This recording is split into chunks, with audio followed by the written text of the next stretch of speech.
એક મેના અને પોપટની કહાની। એક શાંત જંગલમાં એક મેના અને એક પોપટ એક જ વૃક્ષ પર રહેતા। બંને મિત્રો હતા, પણ સ્વભાવ એકદમ જુદા। પોપટ ખૂબ બોલકાણ, કોઈ આવે તો તરત કેમ છો કહી દે, અને મેના શાંત, સાંભળે ઘણું પણ બોલે બહુ ઓછું।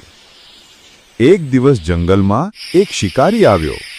તે પોપટને જોવા સાથે જ બોલ્યો, વાહ, આ તો બોલતો પોપટ છે, એને પકડ્યો તો મજા પડી જાય। શિકારી ઝાડ પાથરવા લાગ્યો। પોપટે ઝાડ જોઈને જોરથી બૂમ પાડી, મેના બચ, જાડો।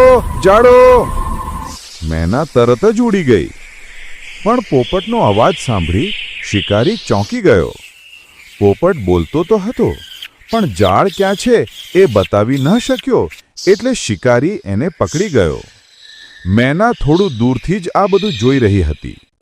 એને સમજાયું કે કેવા પણ શબ્દો બોલતા આવડે, પણ સાચી સમજ અને શાંતુ હોય તો જ જીવનમાં બચી શકાય। થોડા સમયમાં શિકારીને પોપટના બોલવાના શોખનો કંટાળો આવી ગયો અને એને ખુલ્લો છોડી દીધો। પોપટ પાછો એ જ વૃક્ષે આવ્યો। મેના એને જોઈને સ્મિતે કહ્યું, મિત્ર, બોલવું ખરાબ નથી, પણ ઓછું બોલવું ક્યારેક બચાવે પણ છે।